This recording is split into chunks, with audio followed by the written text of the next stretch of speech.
ام حسبتم ان تدخلوا الجنہ، کہا تم سمجھتے ہو کہ جنت میں یوں ہی چلے جائیں گے؟ تم سے قبل جو لوگ تھے انہیں جھنجھوڑ کے رکھ دیا گیا، یہاں تک کہ وقت کا جو نبی تھا وہ بھی پکار اٹھا مالک تیری مدد کب آئے گی؟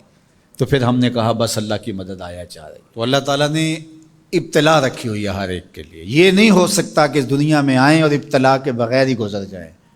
کوئی آدمی ایسے ہی گزر جائے، ایسے نہیں ہو سکتا، ابتلا سے اس کو گزرنا پڑے گا جیسے بھی گزرے۔ اللہ مال دے کے بھی آزماتا ہے اور غربت دے کے بھی آزماتا ہے، یہ دونوں آزمائشیں ہیں اس کی۔ کبھی صحت دے کے آزماتا ہے، کبھی بیماری دے کے آزماتا ہے، کبھی فراغت دے کے آزماتا ہے، کبھی مصروفیت سے آزماتا ہے، کبھی بھوک سے آزماتا ہے، کبھی انواع و اقسام کے کھانے فراواں دے دیتا ہے، اب آزمائش ہوتی ہے۔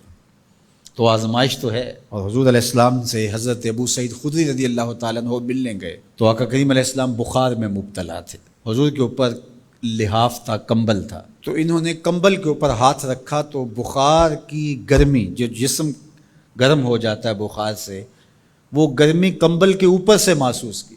تو حضرت ابو سعید نے عرض کی یا رسول اللہ یہ کیا؟ فرمایا ہم کو تکلیفیں دوہری ملتی ہیں، اجر بھی دوہرا ملتا ہے۔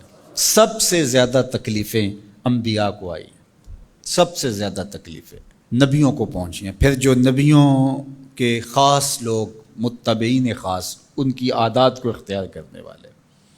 امام فخر الدین رازی نے تفسیر کبیر میں لکھا ہے کہ مکے سے لے کر طائف تک 70 ایسے نبیوں کی قبریں ہیں جن کی وفات صرف بھوک اور پیاس کی وجہ سے ہوئی ہے۔ حضرت خباب بن ارت رضی اللہ تعالی عنہ حضور کی خدمت میں حاضر ہوئے، حضور کعبۃ اللہ کی دیوار کے ساتھ بیٹھے ہوئے تھے، کافروں نے اتنے دکھ دیے، اتنی تکلیفیں دی کہ یہ تھوڑے سے پریشان ہو گئے۔ تو آقا کریم نے فرمایا خباب بس گھبرا گئے ہو؟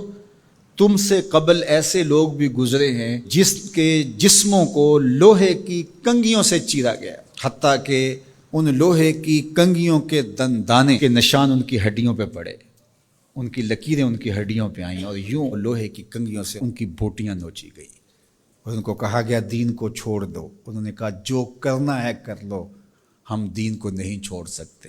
حضرت زکریا کے سر پیارا رکھ کے پاؤں تک چیر دیا گیا، لیکن پڑھو ان کی سیرت، ان کی زبان سے اف بھی نہیں نکلی، زخم پہ زخم کھا کے جی، خون جگر کے گھونٹ پی، آہ نہ کر لبوں کو سی، یہ عشق ہے دل لگی نہیں۔ تو خوشی ملے تو تب بھی اور غم ملے تو تب بھی، جو دائرے میں رہتے ہیں وہی کامیاب اور بامراد ہیں۔ ظفر اسے آدمی نہ جانیے چاہے جتنا بھی ہو صاحب فہم و ذکا، ظفر اسے آدمی نہ جانیے چاہے جتنا بھی ہو صاحب فہم و ذکا، جسے عیش میں یاد خدا نہ رہی، جسے تیش میں خوف خدا نہ رہا۔ عیش کی زندگی ہو یا تیش کی زندگی ہو، خوشی کا موقع ہو یا مرحلہ غم ہو، امتحان میں یہ دیکھا جاتا ہے کہ کون سرخرو اور کامیاب ہوتا ہے۔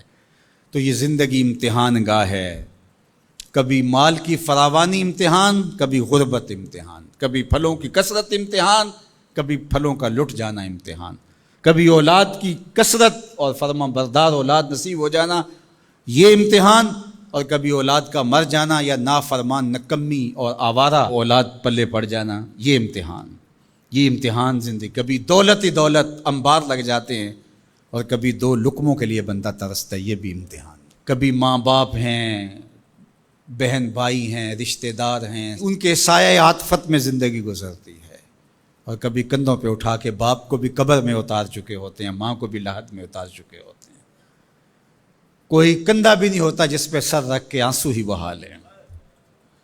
وہ لمحے بھی ہوتے ہیں، وہ گھڑیاں بھی ہوتی ہیں، وہ بھی گھڑیاں ہوتی ہیں۔ تو اللہ بندوں کا امتحان لیتا ہے، دے کر کے بھی اور لے کر کے بھی۔ اب کون ہے جو دونوں مرحلوں میں شکریہ ادا کرتا ہے؟ جو اللہ کے بندے ہوتے ہیں وہ کبھی بھی اللہ کی رضا کے دائرے سے باہر نہیں نکلتے۔ ان کے دو ہی رنگ ہوتے ہیں، کبھی شکر کرتے ہیں، کبھی صبر کرتے ہیں۔